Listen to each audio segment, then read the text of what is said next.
Hello friends, જય શ્રી કૃષ્ણ. સ્વાગત છે તમારું માય કિચન ગુજરાતીમાં. સમોસા અને કચોરીને પણ ભૂલાવી દે તેવી તળવાની કે સ્ટફિંગ કરવાની ઝંઝટ વગર બનાવીશું ઇન્સ્ટન્ટ આચારી કચોરી. આને તમે બાળકોને લંચ બોક્સમાં કે પછી ટિફિનમાં આપી શકો છો. તો ચલો ફટાફટ બની જતી આચારી કચોરી બનાવવાની શરૂઆત કરીએ. આચારી કચોરી બનાવવા માટે અહીંયા મેં 2 કપ ઘઉંનો લોટ લીધો છે. આપણે જે રોટલી કરીએ છીએ એ જ લોટનો યુઝ કરવાનો છે. હવે એક બાઉલની અંદર આખો લોટ આપણે લઈ લેશું. ત્યારબાદ એની અંદર થોડા મસાલા કરવાના છે. અડધી ચમચી મીઠું, 1 ચમચી તેલ ઉમેરીશું. ત્યારબાદ એની અંદર 1 ચમચી મોળું દહીં ઉમેરીશું. દહીં ઉમેરવાથી એકદમ સોફ્ટ બનશે અને દહીં ઉમેરશું એટલે મોળ પણ ઓછું જોઈશે. હવે આ બંને વસ્તુ સરસ આપણે લોટની અંદર મિક્સ કરી દેવાની છે. આપણે આમાં દહીં ઉમેર્યું છે એટલે પાણી જોઈએ એ રીતે જ યુઝ કરવાનો છે. જો આ રીતે થોડું થોડું પાણી લેતું જવાનું અને એનો ડો તૈયાર કરવાનો છે. તો આ રીતે સરસ આપણે લોટ બનાવી લઈશું.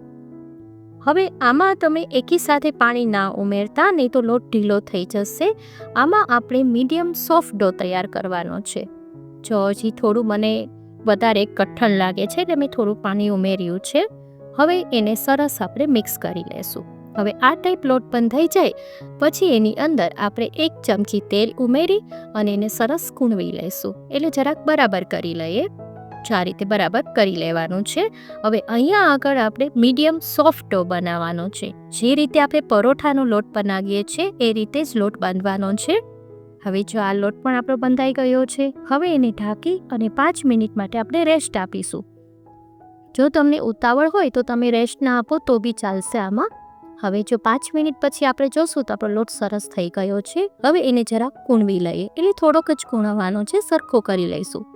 ત્યારબાદ એક મોટું લુઓ તૈયાર કરીશું.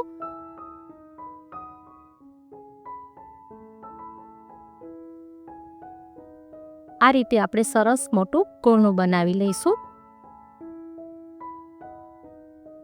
એને ઢાંકી અને આપણે સાઈડ પર રાખી દઈએ. રોટલીનો લોટ હોય એનું ચટામણ આપણે લઈશું અને એની સરસ મોટી રોટલી બનાવીશું.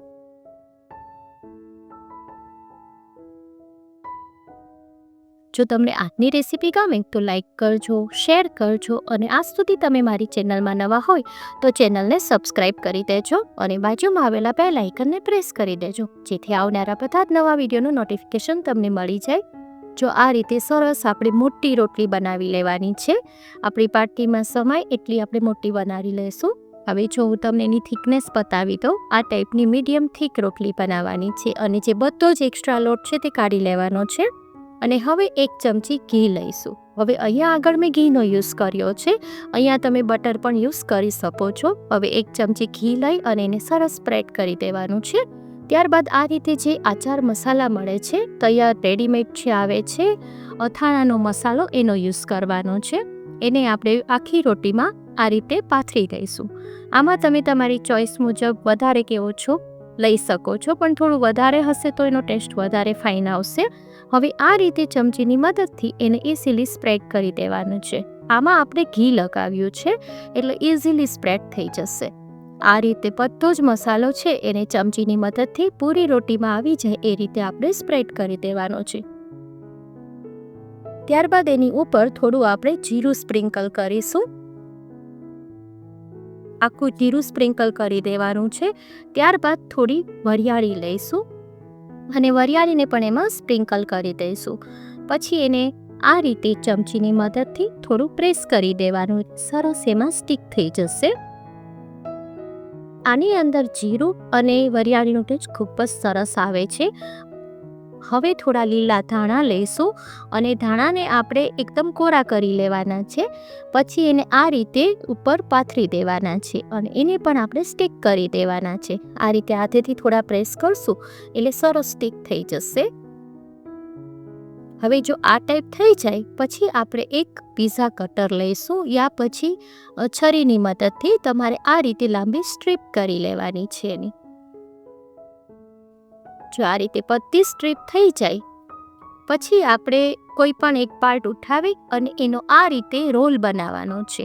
થોડો કડક રોલ બનાવવાનો છે અને બધા ધાણા અને બધી વસ્તુ એમાં અંદર આવી જાય એ રીતે રોલ વાળી લેવાના છે ને એકદમ ઇઝી. બસ જો આ ટાઈપ આપણે બધા જ રોલ બનાવી લઈશું.